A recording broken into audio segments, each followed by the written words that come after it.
ఇవాళ మనం చెప్పుకోబోయేది చిన్ని ప్రకరణ గ్రంథం ఒకటి ఉంది. దాని పేరు అద్వైత పంచకం. నాహం దేహో నేంద్రియాణ్యంతరంగో నాహంకార ప్రాణవర్గో న బుద్ధి దారాపత్య క్షేత్ర విత్తాది దూర సాక్షి నిత్య ప్రత్యగాత్మా శివోహం. చాలా అద్భుతమైన భావనలు అన్నమాట. అంటే మనం ఇప్పటివరకు చూసినవన్నీ కూడా వీటిలో మనకు తెలుస్తూ ఉంటాయి. ఏమిటి ఇక్కడ శంకరాచార్యులు వారు చెప్తున్నారంటే, ముఖ్యంగా దీని పేరే చెప్తోంది అద్వైత పంచరత్నము. అద్వైత భావన గురించి చెప్తూ ఆఖరణ శివోహం అని వస్తూ ఉంటుంది ఈ యొక్క వాంగ్మయానికి. అంటే శివోహం అంటే నేనే ఆ శివుణ్ణి అయి ఉన్నాను. ఇప్పుడు ఎవరు కైలాస శంకరుడా అంటే అలా అనుకోక్కర్లేదు, అనుకున్న దోషం ఏదీ లేదు. కానీ ఇక్కడ శివోహం అంటే ఆ శివం మంగళం అన్నది ఎప్పుడూ కూడా అద్వైత పరతత్వం కాబట్టి, ఆ పరబ్రహ్మము కాబట్టి దాని గురించే ఇక్కడ చెప్తున్నారని అర్థం చేసుకోవాలన్నమాట. ఆ శివుడు లేదా బ్రహ్మము, ఇక్కడ వీడు జీవుడు అనుకుంటున్నాడు, ఆ రెండు ఒకటే అని నిర్ధారించేదే ఈ గొప్ప శ్లోకం. దాన్ని ఎన్ని విధాలుగా చెప్తున్నారు అంటే, మొట్టమొదటే నాహం దేహో నేంద్రియాణి అంతరంగ. నేను దేహాన్ని కాదు అంటే, మొట్టమొదట ఎవరికైనా దుఃఖ హేతు అయ్యేది ఎక్కడ వస్తుంది, ఆ దుఃఖానికి హేతు ఎక్కడ ప్రారంభమవుతుంది అంటే దేహాత్మ భ్రాంతి వల్ల వస్తుంది అన్నమాట. లేచిన వెంటనే కూడా ఈ శరీర పుష్టి గురించే, దాన్ని శుభ్రం చేసుకోవడంతోనే ఎవరి రోజన్నా ప్రారంభం అవుతుంది. అది సహజం. అందుకని ఎందుకు అవి చేస్తున్నాము, ముఖ్యంగా నా దేహానికి ఏదైనా అవుతుందా, నా దేహాన్ని కాపాడుకోవాలి అని ఎందుకు అనిపిస్తుంటే, దాని యందు మనకి అహంభావన వస్తుంది, మమ భావన కాదు, మమకారం కాదు, అహంకారమే దాని యందు వస్తుంది మనకి. అందుకని ఆ దేహాన్ని నేను కాదు అంటే ఇక్కడ అన్నమయ కోశం యొక్క విచారణ. ఎందుకు దేహం నేను కాదు అంటే, కాసేపు మనం ఒకసారి గుర్తు తెచ్చుకుంటే, మనం ఇదివరకు చదువుకున్నవి అన్నమయ కోశము అంటున్నాం వీటిని. అన్నం వల్లనే ఇది వృద్ధి చెందుతోంది, అన్నం వల్లనే ఇది నిలబడుతోంది శరీరం. అన్నం తినకపోతే కళ్ళు తిరుగుతున్నాయి, పడిపోతారు, నీరసం వస్తుంది. అలాగే ఆ అన్నమే మనం తినలేని పరిస్థితితో ఎక్కువ తినేసో చేసినప్పుడు అది మనకి ఇబ్బంది హేతు అవుతుంది. అట్లాగే అన్నం తింటున్నాం కాబట్టి దాని యొక్క అన్నం అంటే ఇక్కడ ఏదైనా ఆహారము అని అర్థం, తిన్న పదార్థం అంటే రైస్ అని మటుకు అనుకోక్కర్లేదు. అయితే మనం తినేవన్నీ కూడా ఆ అన్న వికారాల కిందే మారినవి శరీరం అనమాట. ఈ స్థూల శరీరం ఏది కనపడుతుందో, ఈ సప్త ధాతువులు అవన్నీ కూడా అన్న వికారమే, అన్నం యొక్క వికారములే ఇలా ఉన్నాయి. అందుకే ఈ శరీరాన్ని కూడా వేరే ఈ జంతువులు అవి తినేస్తాయి, వాటికి ఈ శరీరం కూడా అన్నం అవుతుంది. ఎందుకంటే ఇది కూడా అన్న వికారమే. కొందరు మనుషులు కూడా ఇతర జంతువులు తింటున్నారు, ఎందుకంటే అవి అన్న వికారాలు వీళ్ళకి. అది అన్నమాట అక్కడ పట్టుకోవాల్సింది. అందుకని ఈ దేహం మరి నేనా అంటే కాదు. నేనైతే ఎలాగా అభివృద్ధి చెందుతూ ఉంటుంది, అన్నాన్ని తింటుంటే పెరుగుతున్నానంటే అన్నము ఎందుకు మధ్యలో వస్తుంది అప్పుడు, అందుకని అది నేను అవ్వడానికి వీలు లేదు. అందున దేహానికి ఎప్పుడు షడ్ భావములు లేదా షడ్ వికారములు ఉంటున్నాయి. అది ఉంటుంది, పుడుతోంది, తరుగుతోంది, పెరుగుతోంది, నశిస్తోంది, మార్పుకు లోనవుతోంది. అలాగా ఇలా మార్పులన్నీ అవుతున్నాయి. కానీ వీటిని సాక్షిగా ఎవరు చూస్తున్నారు, మారకుండా ఉన్నవాడే చూస్తూ ఉండాలి. అందుకే చిన్నప్పుడు మన ఫోటోలు అవి చూసినా, మన జ్ఞాపకాలు చూసుకున్నా కూడా అది నేను అని ఎలా గుర్తుపడుతున్నామంటే, మారకుండా ఉన్న ఒకటి అంటే ఒక చక్రములో ఇరుసు వలె, అంటే ఇరుసు అంటే ఒకటి ఇలా ఐరన్ రాడ్లా ఉంటుంది, అది కదలదు. అది కదిలితే ఆ చక్రం మొత్తం తిరిగి అవతల పడుతుంది. తిరిగే చక్రానికి తిరగని ఒక ఇరుసు ఉంటుంది అన్నమాట. అలాగా ఉంటున్నాం మనం దానిలో కూడా. అందుకని మనము కదలకుండా ఉండే ఆ ఒక చైతన్యమే మనం అయి ఉండాలి. అందుకని నేను దేహాన్ని కాదు, అది కేవలం అన్న వికారము, అన్నమయము అని చెప్తున్నారు. తర్వాత నేను ఇంద్రియములు కూడా అవ్వడానికి అవకాశము లేదు. ఎందుకు అంటే ఈ శరీరముగా అది ఏమీ పని చేయదు, డొల్లది. కానీ శరీరము ద్వారా దీనికి ఇంద్రియాలు ఉన్నాయి, పంచేంద్రియములు, అవి జ్ఞానేంద్రియములు, కర్మేంద్రియములు ఉన్నాయి. సరే, కర్మేంద్రియములు అనుకుందాం.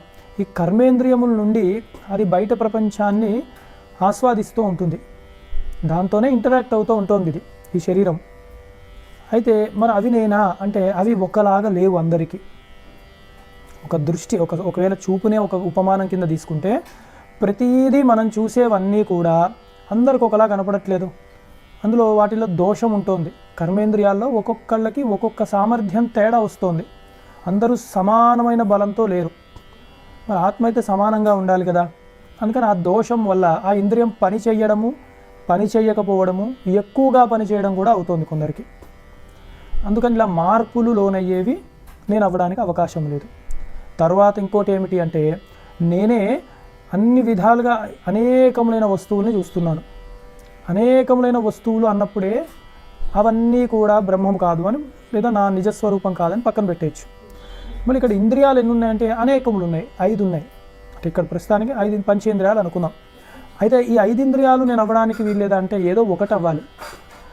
ఎందుకంటే చూసే కన్ను వినలేకపోతుంది, వినే చెవు మాట్లాడలేకపోతుంది, మాట్లాడే నోరు చూడలేకపోతుంది.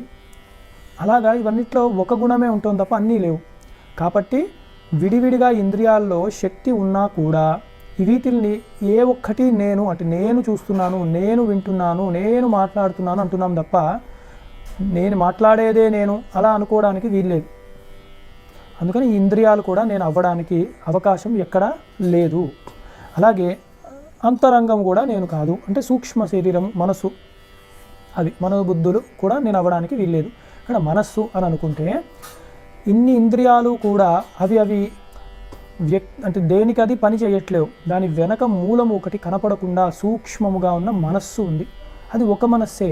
ఆ ఒక్క మనస్సే నేను అన్న భావన తీసుకుంటూ నేను వింటున్నాను, నేను చూస్తున్నాను అని చెప్తోంది. అప్పుడు ఏమైంది? దృగ్దృశ్య వివేక ఒకసారి గుర్తు తెచ్చుకుంటే మనము ఈ అనేకములైన ఇంద్రియములు ఈ మనస్సు అనే దగ్గర ఏకమైపోయింది. అక్కడ ఒకటే మనస్సు అయింది. మరి ఆ మనస్సు నేనా అంటే అది కూడా అవ్వడానికి వీల్లేదు. ఎందుకంటే మనస్సు అన్నది దానికి కొన్ని లిమిటేషన్స్ ఉన్నాయి. సంకల్ప వికల్పాలు, నీకు కోరికలు లేదా కామము క్రోధము, ఇష్టము అనిష్టములు, ఇవి ఉంటేనే మనస్సు అన్నది ఉన్నట్టు. ఎందుకు అన్నిసార్లు భగవద్గీతలో ప్రతి అధ్యాయంలో కూడా ద్వంద్వాతీత స్థితికి రావాలి అంటున్నారంటే అక్కడ చెప్పకనే ఏం చెప్తున్నారు? నీకు ఇట్లా ద్వంద్వాలు కనుక ఉంటే ఇష్టములు అనిష్టములు ఇట్లాగా నీకు మనస్సు యొక్క ప్రభావం ఉన్నట్టు. నువ్వు వాటిని ఎప్పుడు జయించావో నాకు ఒకటి ఇష్టం ఉంది ఒకటి ఇష్టం లేదు అనడానికి ఏది లేకుండా ఉండే స్థితిని ఎప్పుడైతే చేరుకుంటున్నావో మనస్సు అన్నది పని చేయట్లేదు, ఆత్మ చైతన్యమే చక్కగా భాషిస్తుంది అని అర్థం. అది ద్వంద్వాతీత స్థితి. అందుకని సంకల్ప వికల్పములు ఉంటాయి కాబట్టి మనస్సు అన్నది నేను అంటే నా యొక్క నిజస్వరూపం అవ్వడానికి అవకాశము లేదు. ఇంకొక కారణం ఏమిటి అంటే ఈ మనస్సు అన్నది మనకున్న 3 అవస్థలలో జాగ్రత్త, స్వప్న, సుషుప్తి అవస్థలలో కేవలం జాగ్రత్త అవస్థలో వెనకెక్కడో ఉంటుంది. అదే నడిపిస్తోంది. కానీ అది నడిపిస్తోంది అన్న ఎరుక లేకుండా నడిపిస్తోంది. ఒక సినిమా డైరెక్టర్ లాగా ఇంద్రియాలే హీరో అక్కడ. అదే స్వప్నావస్థలో వచ్చినప్పుడు డైరెక్టరు, ప్రొడ్యూసరు, హీరో అవన్నీ కూడా మనస్సే అయి ఉంటుంది. ఆ మనస్సే దాని యొక్క ఆలోచనలు, ఊహలు, సంకల్పాలు ఇవన్నిటితో అది ఒక సృష్టి, జీవ సృష్టి చేసుకుంటోంది. ఎవరికి వాళ్ళు విడివిడిగా, ఎవరి కళ వాళ్ళదే. ఆ కళలో మళ్ళీ వాళ్ళని సృష్టిస్తోంది. ఆ కళలో సృష్టించిన ఆ రూపానికి మళ్ళీ ఇవన్నీ ఉంటాయి. ఇంద్రియాలు ఉంటాయి, మనస్సు, బుద్ధి, చిత్త, అహంకారాలు ఉంటాయి, ద్వంద్వాలు ఉంటాయి. అలా చేస్తూ ఉంటుంది అన్నమాట. ఈ స్వప్నంలో ఉంది.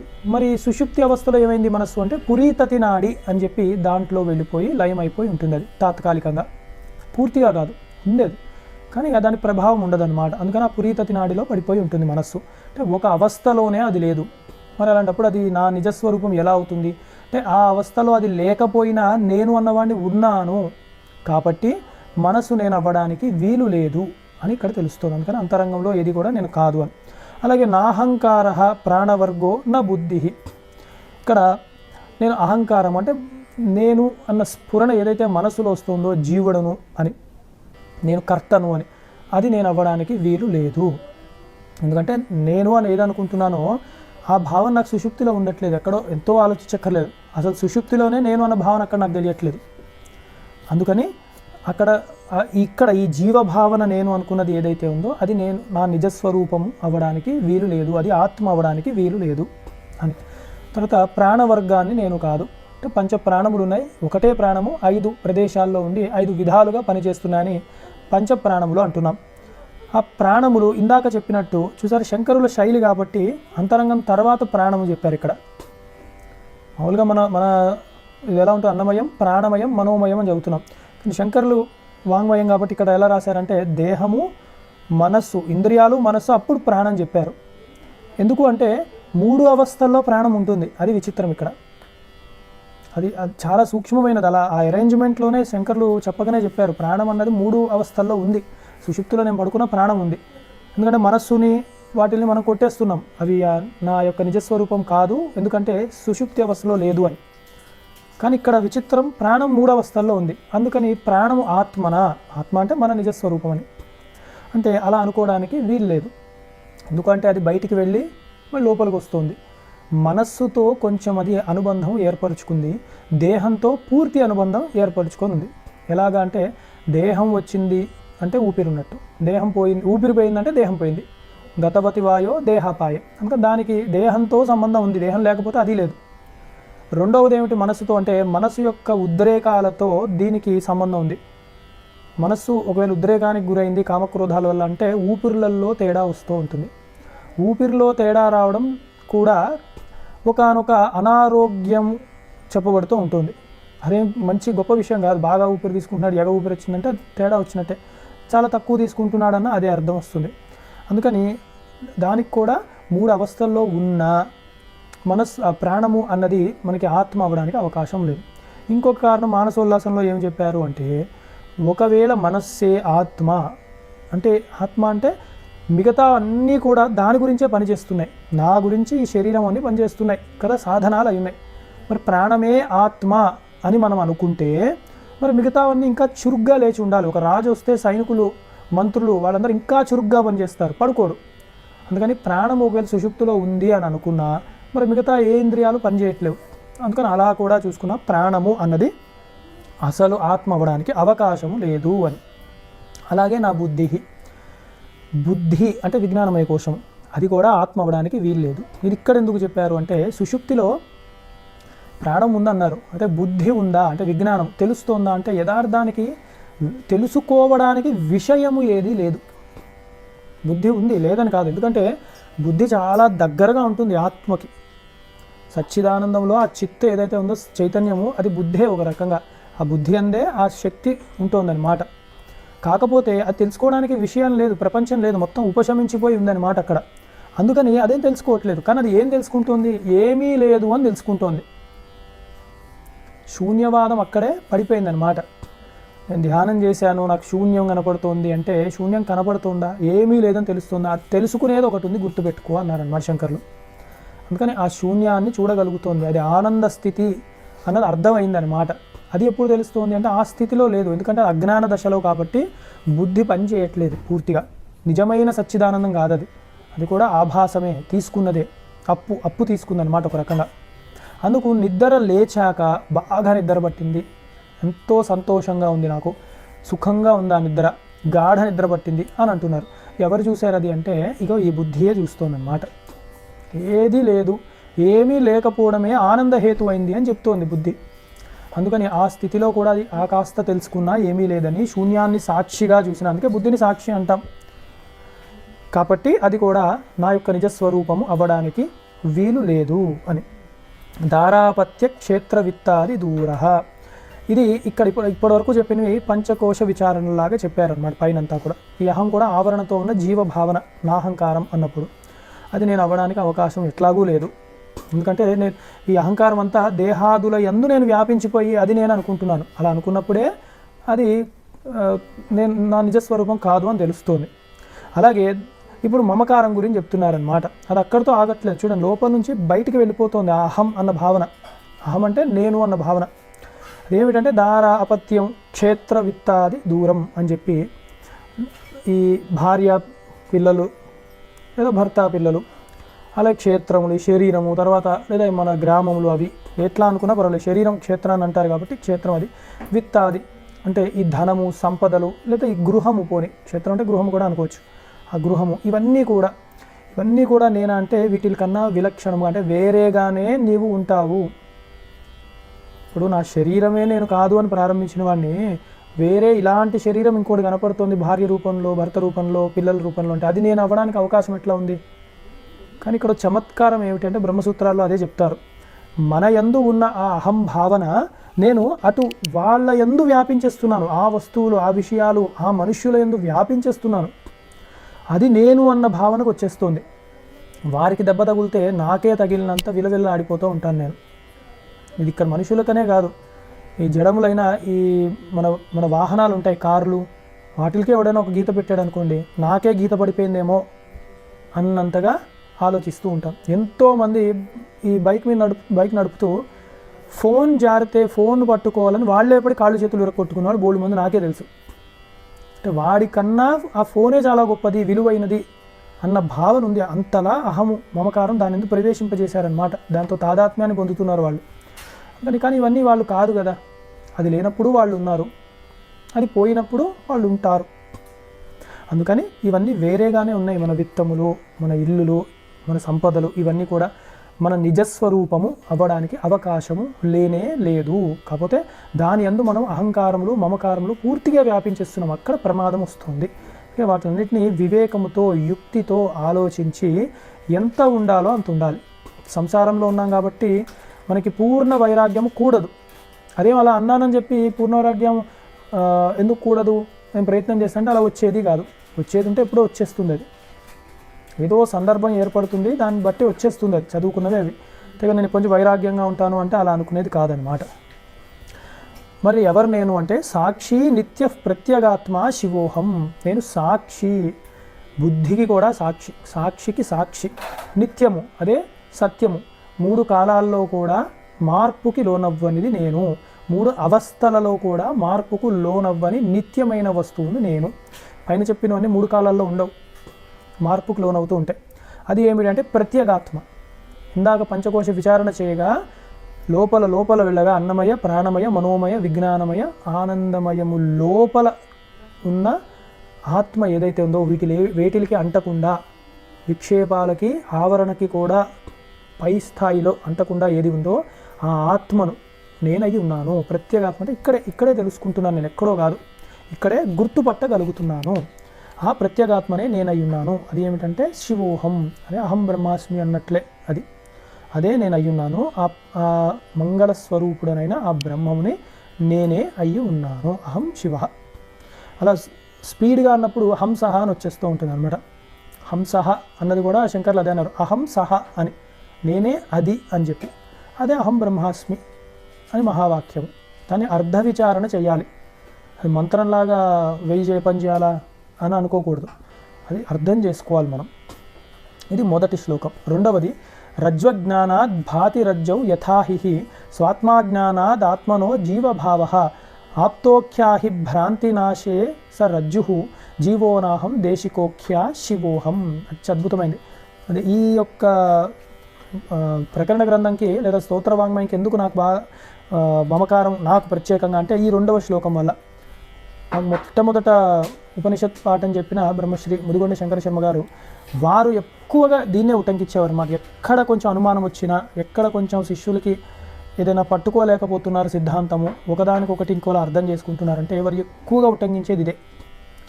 అందుకు అప్పుడు నేను తీయాల్సి వచ్చింది అన్నమాట. ఇది ఎక్కడిది అసలు అంత అద్భుతంగా ఉంది అసలు అని చెప్పి. అంటే దీనిలో స్పష్టంగా రజ్జు సర్ప భ్రాంతి వాటి గురించి ఉంటుందన్నమాట. అందుకని ఏమిటా అని వెతుకుతే ఇది దొరికిందనమాట. అలా ఉంటుంది. జిజ్ఞాసువు ఎలా ఉంటాడు అంటే ఒక శ్లోకం చెప్తే మిగతావి ఇంకెలా ఉంటాయా అని వెతకాలి యథార్థానికి. ఓన్లీ ఒకటి చెప్పారు, ఒక దాంతో ఆగుదాం, అది ఎక్కడుంది పట్టించుకోవట్లంటే జిజ్ఞాసు కాదనమాట వాళ్ళు. అందుకని దీంతో మాకేంటంటే గురు శిష్య సంబంధంగా వచ్చిన స్తోత్రం ఇది కూడా. అలా ఏం చెప్తున్నారు ఇక్కడ అంటే రజ్వజ్ఞానాద్ భాతి రజ్జౌ యథాహి అని. రజ్జు అంటే ఒక తాడు, సర్పము, అదే ఉదాహరణ చెప్తున్నారు అన్నమాట. ఒక తాడు అన్న జ్ఞానము లేకపోవడం వల్ల, అదే అన్నమాట ఇక్కడ చెప్పే. తాడు ఇంకోలా భాషిస్తుంది, తర్వాత సంగతి. అసలు ఎందుకు అలా అవుతుందంటే రజ్జు అన్న జ్ఞానం నీకు లేదు, అది తాడు అన్న జ్ఞానము లేదు కాబట్టి దాని యొక్క నిజ స్వభావము నీవు తెలుసుకోలేకపోతున్నావు. అదే ఆవరణ. బ్రహ్మము అన్నది ఒకటి ఉన్నది, బ్రహ్మము అన్న జ్ఞానము నీకు లేదు కాబట్టి బ్రహ్మము అన్న జ్ఞానము లేని యొక్క ఆవరణ స్థితి ఏర్పడింది. అదే అవిద్య, మూల అజ్ఞానము.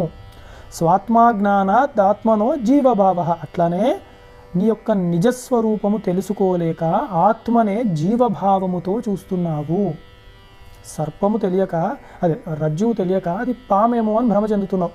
అట్లానే నీ యొక్క నిత్య శుద్ధ ఆనంద స్థితి అయిన ఆత్మ తెలుసుకోలేక అది ఆత్మేమో అని భ్రమకి లోనవుతున్నావు. అది జీవాత్మ అన్న భ్రమకి లోనవుతున్నావు. యథార్థమైన ఆత్మ అని తెలుసుకోలేకపోతున్నావు. అప్పుడు ఎలాగా అంటే ఆప్తోఖ్యాహి భ్రాంతి నాశే స రజ్జు. నీ ఆప్తుడు అంటే గురువో, స్నేహితుడో, శ్రేయోభిలాషో ఒకడు వచ్చి ఒక చిన్న లాంతర్ చూపెట్టి, నాయనా అదిగో అది తాడు, భయపడకు దానివల్ల, అదేదో పాము అనుకుంటున్నావా ఇంకోటి ఏదో అనుకుంటున్నామో కానీ అది భయపడకు, అది కేవలం తాడయ్యింది అని చెప్పి నీ భ్రాంతిని నాశనం చేస్తున్నాడు. కొత్తగా ఏ వస్తువుని వాడేమీ అక్కడ పెట్టట్లేడు, నీకేం వేరే గొప్ప ఉపదేశాలు ఏమి ఇవ్వట్లేడు. కేవలం భ్రాంతి నాశనం చేయడంతోనే రజ్జువు, అది రజ్జువు ఇది తాడు అని నీకు స్పష్టంగా తెలుస్తుంది. భ్రాంతి నాశనం అవ్వడంతోనే, కొత్తగా ఏ పదార్థాన్ని అక్కడ తెచ్చిపెట్టట్లేడు. కాకపోతే జ్ఞానం ఉన్న జ్యోతిని పట్టుకుంటున్నాడు. వాడికి తెలుసు ముందు అది తాడే అని, అంటే తరించినవాడు గురువు శ్రేయోభిలాషిపోని. అలాగే జీవోనాహం దేశికోఖ్య శివోహం, అట్లాగే జీవుణ్ణు నేను కాదు, నేను అంతటా వ్యాపించిపోయి ఉన్న ఆత్మను పరబ్రహ్మమును అన్న యొక్క జ్ఞానాన్ని మనం కూడా తెలుసుకుంటాము అని రజ్జు సర్ప భ్రాంతి యొక్క ఘట్టాన్ని ఎంతో అద్భుతంగా శంకర్లు చాలా సులువుగా చెప్పారు. కానీ ఇలాంటిది ఒకటి నోటికి తెచ్చుకున్నప్పుడు ఎప్పుడు కూడా రజ్జు సర్ప భ్రాంతి విషయం ఎవరికైనా చెప్పాలి అన్నప్పుడు దీన్ని ఉటంకిచ్చేస్తే సరిపోతుంది. మనం కష్టపడక్కర్లేదు, ఇది ముందా అది ముందా ఏది ముందు చెప్పాలి. రజ్జు సర్పం అయిపోయింది అంటే మధ్యలో అదే అసలు రజ్జు అని తెలుసుకోలేని స్థితి, ఆవరణ గురించి తెలియాలన్నమాట. అది చెప్పరు చాలామంది. రజ్జు పాములా కనపడింది అంటాడు, రజ్జుగా కనపడలేదు ముందు, కనపడకపోగా అది నీకు మళ్ళీ పాములాగానో ఇంకోలాగా కనపడి భయహేతు అవుతుంది. అచ్చమి ఈ సంసారంలాగే ఆత్మ ఆనంద స్థితిగా కనపడకపోగా జీవభావనతో రావడం వల్ల అప్పుడు కర్తృత్వ భోక్తృత్వాలు రావడము, దానివల్ల సుఖదుఖాలు అనుభవించడము, దానివల్లనే మళ్ళీ ఈ సంసార చక్రంలో పడి తిరుగుతూ ఉంటాడు జీవుడు. ఒక దేశికుడు లేదా గురువు ఆప్తుడు వాళ్ళు వచ్చి ఎలాగైతే ఒక వెలుతురిని చూపెట్టి ఆ రజ్జువు యొక్క నిజస్వరూపాన్ని లేదా అప్పటి వరకు ఉన్న భ్రాంతిని నాశనం చేయడంతోనే నిజస్వరూపము తెలుస్తుందో, అట్లాగే మనకి గురువు యొక్క వాక్యము ఉపదేశముల వల్ల మనకి చక్కగా ఈ దేహము నేను దేహాన్ని ఏమిటంటే ముందంతా చూసాం అదే ఎన్ని విధాలుగా ఆత్మ అన్నది అన్నిట్లో మనం వ్యాపించిపోయి ఆ భావాన్ని తీసుకుంటాం దేహేంద్రియాదులందు, అవన్నీ కూడా నాశనం చేసి మన యొక్క నిజస్వరూపాన్ని తెలుపుతాడు గురువు. అప్పుడు నేను శివోహం అన్న భావనలో నేనుంటాను అని. తర్వాత మూడవది ఆభాతీదం విశ్వమాత్మన్య సత్యం సత్యజ్ఞానానంద రూపే విమోహత్ నిద్రామోహాత్ స్వప్నవత్ అన్న సత్యం శుద్ధ పూర్ణో నిత్య ఏక శివోహం. గొప్పది. దీని తర్వాత అన్నమాట, ఇది కూడా మంచి సీక్వెన్స్లో ఉంటుంది, ఒకదాని తర్వాత చక్కగా వెళ్తూ ఉంటుంది. ఏమిటంటున్నారు అంటే ఈ విశ్వమంతా కూడా ఆభాస అంటున్నారు.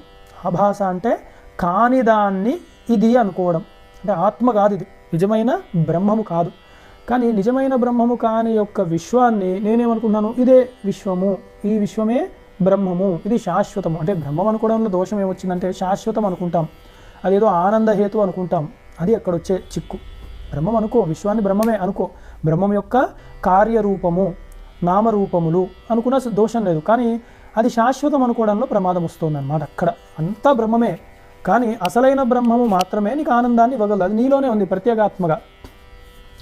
అందుకు ఇది సత్యము అన్న భ్రమకి లోనవ్వకు. విశ్వము ఇది బ్రహ్మము యందు ఆభాసన, అంటే సూపర్ ఇంపోజ్ అయిపోయింది దాని మీద, అంటే నామరూపాత్మకమైన జగత్తు అంటాం. అందుకే సత్తు చిత్తు ఆనందం అస్థి భారి ప్రియం నామరూపం, అది ఆ నామరూపములు సచ్చిదానంద బ్రహ్మము మీద ఆపాదించడం వల్ల ఎలాగూ ఆ కింద నామరూపములే సచ్చిదానందమే ఉంది కాబట్టి మనం అది కావాలి ఇది కావాలి అన్న వ్యామోహానికి గురవుతున్నాము. అదే ఇదివరకు చెప్పాం, నేరుగా మంట రాకపోయినా కూడా ఒక పాలగిన్నెని కాచి ఆ పైన మూత పెట్టి ఆ పైన నేతి గిన్నె పెట్టినా కూడా ఆ నెయ్యి కరుగుతోంది. ఎందుకంటే మంట పాలగిన్నెది కాదు, పాలగిన్నె మీద ఉన్న మూతది కాదు, కింద ఉన్న మంటదే ఆ వేడి. ఆ వేడే గిన్నెలోకి వచ్చి ఆ గిన్నెలోని వేడే పాల గిన్నెలోకి తగులుతోంది. అట్లాగా ఈ విశ్వంలాగా లోపల నుంచి అహం అన్నది అన్ని ఇంద్రియాల్లో కోశాల్లో వచ్చి తర్వాత మమ అన్నది దేని అనుకుంది దాని అంతా వ్యాపిస్తుంది. విశ్వంలో కూడా నాకు అది కావాలి ఇది వద్దు అని కూడా అనిపిస్తూ ఉంటుంది మనకి. అందుకని అది సత్యము కాదు విశ్వం, అది గుర్తుపెట్టుకో. 3 కాలాలలో విశ్వము ఉండదు. సత్యజ్ఞానానంద రూపే విమోహాత్, ఈ విశ్వము నామరూపాత్మకమైంది కాబట్టే ఇది సత్యజ్ఞానము ఆనందము అలా సచ్చిదానందము అన్న భ్రాంతి నీకు దాని యందు కలుగుతోంది, విశ్వం యందు కలుగుతోంది. చాలా విచిత్రం, అసలైన ఆత్మతత్వం అందు కలగట్లేదు. కానీ ఎందుకంటే నామరూపాత్మకమైంది కాబట్టి జగత్తు దాని యందు కలుగుతోంది. కానీ యథార్థానికి అది సచ్చిదానందం కాదు, అది మోహానికి లోనయ్యి అది సచ్చిదానందం అంటే నిత్యము అన్న భావనకి నీవు వస్తున్నావు అని చెప్తున్నారు. ఇది ఎలాగవుతుంది అంటే నిద్రామోహాత్ స్వప్నవత్ అన్న సత్యం. నిద్రలో బాగా గాఢ నిద్రలో చక్కగా గాఢ నిద్ర కాదు వాళ్ళ స్వప్నావస్థలో చక్కగా వీడు ఉన్నవాడు ఎవడైతే ఉన్నాడో వాడు కలగంటున్నంతసేపు అది నిజమే అనుకుంటాడు. ఆ కలలో కూడా నాకు మంచి జరగాలి, ఏదో సాధించాలనే ఉంటాడు, వాడు వెతుకుతూ ఉంటాడు పాపం. అలాంటిది ఇది స్వప్నవత్ అన్నారు. అందుకే అలాంటిది, యథార్థంగా అలా అది అనలేదు, అలాంటిది. అందుకని ఈ స్వప్నావస్థలో కూడా నాకు నేనే సృజించుకొని, నాకు నేనే అన్నీ వెతుక్కుంటూ తయారు చేసుకుంటూ ఎలా ఉంటున్నానో అక్కడ ఉన్నది నేనే, మళ్ళీ అందరి రూపంలో ఉన్నది మళ్ళీ నేనే, భోక్తను నేనే, భోజనం కూడా నేనే అక్కడ. అలాగే ఈ జాగ్రత్తలో కూడా అలాగే ఉంటుంది. అయితే నిద్ర పోయేంతసేపు, నిద్రలో కలగంటున్నంతసేపు నీకు దాని యొక్క యథార్థ స్థితి తెలియట్లేదు, జాగ్రత్త ఒకటి ఉన్నదన్న స్ఫురణ రావట్లేదు. నిద్ర లేచాకే తెలుస్తుంది. అంటే మోహానికి గురయ్యావు, నీ మనస్సు యొక్క మోహానికి గురయ్యి అది సత్యము అన్న మోహానికి గురయ్యావు. అక్కడ ఎలా అవుతున్నావో ఇక్కడ కూడా జాగ్రత్త అవస్థలో కూడా నీవు మోహానికి గురయ్యి ఇదంతా సత్యము, ఇదంతా నిత్యము, ఈ విశ్వము ఇక్కడే ఉండిపోవాలి, ఈ శరీరాన్ని ఇలాగే ఉంచేద్దాం ఇక్కడ అన్న భ్రాంతికి లోనవుతూ ఉంటాడు జీవుడు అని. కానీ మరి ఎవరు నీవు అంటే శుద్ధ పూర్ణ నిత్య ఏక శివోహం. ఎప్పుడు నేను శుద్ధుడను, విశుద్ధుడను. అంటే దేనికి అంటను, జాగ్రత్త స్వప్న సుషుప్తులకి త్రిగుణాలకి దేనికి అంటని ఒక గొప్ప తత్వాన్ని, పూర్ణమైన వాడిని. ఎందుకు పూర్ణం అన్నారంటే కాసేపు జాగ్రత్త కాసేపు స్వప్నం ఉంటున్నారు కదా, అందుకని ఆ పావు వంతుల్లాగా ఉన్నదేమో అనుకుంటావేమో ఆత్మ, అలా కాదు. పూర్ణమైనది ఆత్మ, పరిపూర్ణమైనది. అలాగే తృప్తి, నిత్యం తృప్తి అది. అలాగే నిత్యం అన్నప్పుడు కూడా ఈ దేహం రాకముందు ఉంది, దేహం ఉన్నప్పుడు ఉంది, దేహం పడిపోయాక కూడా, అంటే దేహేంద్రియాలు లేనప్పుడు కూడా ఉన్నది ఆత్మ మాత్రమే, అది నీవే అయ్యున్నావు. అలా ప్రతి ఒక్కళ్ళకి ఒక్కొక్క ఆత్మ ఉంది అనుకుంటున్నామో, కాదు, ఏకహ ఒక్కటే ఉంది. ప్రతి జన్మలో ఒక్కొక్క ఆత్మ ఉంటుందా, అలా కూడా అనుకోవడానికి వీల్లేదు. ఒక్కటే ఆత్మ ఉంది, అదే శివోహం. అది మంగళ స్వరూపమైనది, అదే బ్రహ్మము, అది నీవే అయ్యి ఉన్నావు అని మూడవ దానికి గొప్ప వివరణ ఇచ్చారు శంకర్. అలాగే నాలుగవది, నాహం జాతో న ప్రవృద్ధో న నష్టో దేహస్యోక్తాః ప్రాకృతా సర్వధర్మాః కర్తృత్వాదిశ్చిన్మయస్యాస్తి నాహం కారస్యైవ హ్యాత్మనో మే శివోహం అని అంత అద్భుతంగా చెప్పారంటే, ఈ దేహానికి ఉన్న షడ్భావములు ఏవైతే ఉన్నాయో అలాంటివి ఆత్మకు లేవు అని చెప్తూ, నాహం జాతో, నేను ఎప్పుడు పుట్టినవాడినే కాదు, అదే అజాతవాదం, గుర్తుపెట్టుకోండి. నేను ఎప్పుడు పుట్టినవాడిని కాదు, చావడానికి. అమృతతత్వం ఎలా పొందుతున్నారు అంటే ఎందుకు, అసలు అంటూ పుడితే కదా చావడానికి, ఆత్మకి అసలు పుట్టుకే లేదు అని. అలాగే నా ప్రవృద్ధో నా నష్టో, నేను ఏదో వృద్ధి చెందుతున్నానో లేకపోతే నష్టపోతున్నాను, చనిపోతున్నానో అనడానికి వీలు లేదు. అలాగే దేహస్యోక్తాః ప్రాకృత సర్వధర్మాః, ఈ సర్వధర్మములు ఇవన్నీ కూడా నేను పాటిస్తూ ఉంటాను. ఈ వర్ణాశ్రమ ధర్మములు కానీ ఏవైనా విశేష ధర్మములు, సామాన్య ధర్మములు, ఇవన్నీ కూడా ప్రకృతి జనితముగా నేను నా దేహేంద్రియాలతో కర్మ చేస్తున్నాను కాబట్టి అది నేను అవ్వడానికి అవకాశము లేదు. ఇక్కడ మీరు పట్టుకోవాల్సింది అదే, కర్మ చేసేది ఏది అంటే మనస్సు, వాక్కు, శరీరంతోనే కర్మలు చేస్తాం మనం. శారీరక కర్మ, వాచిక కర్మ, మానసిక కర్మ. మొట్టమొదటే మనం చూసాం ఈ అన్నమయ మనోమయములు ఏవి నేను కాదు అని. అందుకే వాటితో చేసిన కర్మలు మనకు అంటవు. కాకపోతే మన కర్తృత్వ భావం పెట్టుకుంటే నాకే వస్తుంది, అంతే కదా. ఇప్పుడు ఇద్దరు ఒక రోడ్డు మీద ఇద్దరు దెబ్బలాడుకుంటున్నారు, మనం అలా చూస్తాం, మహా అయితే ఇబ్బంది కలుగుతుందని అనుకుంటాం. ఆ ఇద్దరిలో ఒకడు మనవాడు అనుకోండి, అప్పుడు మనకి ఎలా ఉంటుంది, అయ్యో మా వాడిని ఎవడో చేస్తున్నాడు. ఎక్కడి నుంచి వచ్చింది అది? ఆ మమకారం, కర్తృత్వం. ఈ దేహానికి ఆ దేహానికి ముడి పెట్టేశాను నేను. అందుకని వాడికి దెబ్బలు పడితే నాకే తగిలాయి, అయ్యో నాకే దెబ్బలు తగులుతున్నాయి, ఎవడో మా వాడిని తిరుగుతున్నాడే అని గబక్కు నేను కూడా వెళ్ళిపోతాను గొడవల్లోకి. అలాగని మాట ఈ మనసు, వాక్కు, కాయంతో చేసిన కర్మలన్నీ కూడా నేనే చేస్తున్నాను అనుకుంటే అప్పుడు ఆ గొడవల్లోకి వెళ్ళినప్పుడు అయితే నీకు 2 దెబ్బలు పడితే, లేకపోతే నువ్వన్నా వాడిని తిట్టడమో చేసుకోవడమో జరుగుతుంది. అట్లనే దీనికి వచ్చే ఫలములు కూడా ఈ దేహేంద్రియాదులు ఎందు నా మమకారం పెట్టుకుని కర్మలు చేసినప్పుడు అవి నాకు తిరిగి తగులుతాయి. మళ్ళీ అది మంచి కానీ చెడు కానీ మళ్ళీ నేను అనుభవించాల్సి వస్తుంది అన్నమాట. నా కర్తృత్వ భోక్తృత్వములు ఈ ధర్మాచరణలో పడతాయి. అందుకే అంటకుండా పనిచేయు, కర్మయోగివి అవు, కర్మ సన్యాసివి అంటే మనసుతో కూడా కర్మల్ని త్యజించు, అంటే మనసుతో కర్మలను త్యజించు.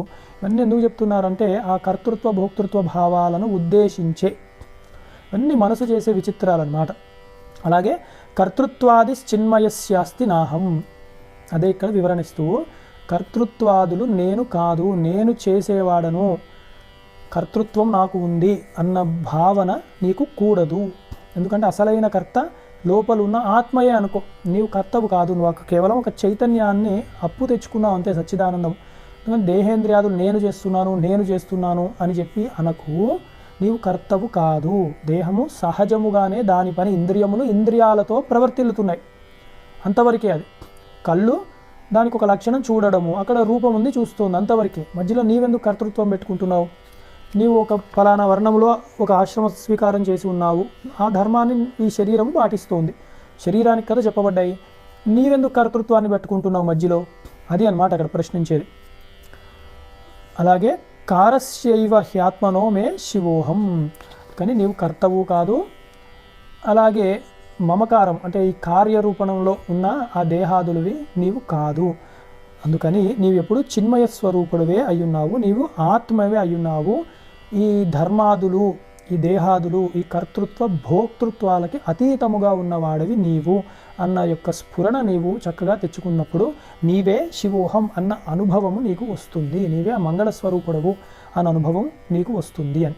తర్వాత ఆఖరిది, మత్తో నాన్యత్ కించిదత్రాస్తి విశ్వం సత్యం బాహ్యం వస్తు మాయోపక్లుప్తం ఆదర్శాంతర్భాసమానస్య తుల్యం మయ్యద్వైత భాతి తస్మాత్ శివోహం అని దీన్ని చక్కగా ముగింపు వాక్యాలు చెప్తూ, మత్తో నాన్యత్ కించి అత్రాస్తి విశ్వం, అసలు ఈ విశ్వములో ఎలా ఉంది అంటే నాకు వేరుగా అసలు ఏదీ లేదు అంటున్నారన్నమాట.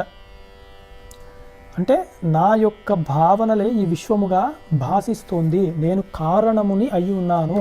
నేను ఎవరికి వాళ్ళు నిద్రపోతున్నారు అనుకోండి, ఈ విశ్వం వాళ్ళకి లేదు యథార్థానికి. అందున ఎవరికి వాళ్ళు చూసుకుంటే వాళ్ళు లేచి ఈ విశ్వంలో మనం ఉన్నప్పుడు ఎవరి భావనలు అవి బయటికి ప్రకటితం అవుతున్నాయి. కానీ నేను బ్రహ్మముని అనుకున్నప్పుడు ఇక్కడ సర్వాత్మ భావనే వాడికి అనుభవంలోకి వస్తుంది. ప్రత్యేగాత్మగా వాడు సాధనలో అనుభవంలోకి తెచ్చుకున్నా వాడికి అనుభవం అయ్యాక ఎలా ఉంటుందంటే ఏకాత్మ, అదే సర్వాత్మ భావననే వాడికి వస్తుంది అనుభూతిలోకి. అందుకని అప్పుడు ఈ విశ్వం ఇంతసేపు అది నిషేధించాము, ఇది కాదని, తర్వాత అసలు అది ఎప్పుడూ లేదు విశ్వము, నీకు ఉన్నదంతా బ్రహ్మము మాత్రమే. మరి ఆ విశ్వం ఏమిటి అంటే నామరూపాత్మకమైంది పరబ్రహ్మం యందే. అందుకే ఈ జ్ఞానం వచ్చినవాడు ఆ విశ్వములో కూడా పరమాత్మనే దర్శనం చేసుకుంటూ ఉంటాడు, ఆ నామరూపాలు పక్కన పెట్టేస్తాడు. ప్రహ్లాదుడి వలె, ప్రహ్లాదుడు ఆ స్థితిలోనే ఉంటాడనమాట. అంతటా కూడా నారాయణుడే కనపడుతున్నాడు అంటే ఆయన నామరూపాత్మకమైన మనస్సు చేసే మోహములో ఇమిడిపోలేదు ఆయన, అందుకు తనకి బ్రహ్మమే గోచరిస్తూ ఉంది. సత్యం బాహ్యం వస్తు మాయోపక్లుప్తం అంటే ఈ బయట ఉన్నదంతా కూడా ఇదంతా కూడా ఒక మాయాజాలము వలె ఉన్నది అన్న ఒక జ్ఞానము తెలుస్తుంది. ఎంత గొప్పగా చెప్పారు. మాయాజాలం అన్నప్పుడే ఇంద్రజాలుడు దక్షిణామూర్తి స్తోత్రంలో కూడా ఇది ఉంటుంది. మాయ చేసేవాడికి అది మాయా అని తెలుస్తుంది, అదంతా మిథ్యా అని తెలుస్తుంది. వాడు ఏదో చిన్న తెల్ల కాగితం తీస్తాడు, ఏదో మంత్రమో ఏదో మ్యాజిక్ చేసినట్టు చేసి దాన్ని ఒక 1000 రూపాయలు 2000 నోటు కింద తయారు చేస్తాడు. అదంతా అయిపోయాక మళ్ళీ పాపం వాడు వెళ్ళి ఒక 500 ఇవ్వండి, ఒక 100 ఇవ్వండి అని చెప్పి వాళ్ళ దగ్గర తీసుకుంటాడు. అలాగే తెల్ల కాగితాలు అందించి ఎందుకు వాడు మిగతా అన్ని ధనం కింద మార్చుకోవట్లేడు అంటే వాడికి తెలుసు స్పష్టంగా అది మాయా అని తెలుసు వాడికి. మనం మోహితుల్లో అవుతున్నాము అంటే వాడు అంటకుండా అది మాయా అని స్పష్టంగా ఎలా తెలుస్తుందో, జ్ఞానికి సర్వము బ్రహ్మము అని తెలిసినవాడు నామరూపాత్మకముగా మాయ వల్లనే ఇది భాసిస్తోంది అన్న ఎరుక చక్కగా వాడికి ఉంటుంది. ఆదర్శాంతర్భాసమానస్య తుల్యం, ఇది అద్దము వలె ఈ విశ్వము నీకు గోచరిస్తోంది. అద్దము వలె ఎప్పుడు కూడా గుర్తు, అద్దమే అనట్లేరు, అందుకే స్వప్నవత్ ఆదర్శాంత తుల్యము అంటున్నారు దానిలాగా అని. అంటే అద్దంలో మన ముఖము మనము చూసుకున్నప్పుడు దీనిలో 2 విషయాలు అర్థం చేసుకోవాలి. అప్పటి వరకు అద్దము దగ్గరకు వెళ్ళనంత వరకు దానిలో మన ముఖము అక్కడ లేదు. అందుకే ఈ విశ్వములో మనము లేచి జాగృత అవ్వనంత వరకు ఈ విశ్వం మనకైతే లేదు.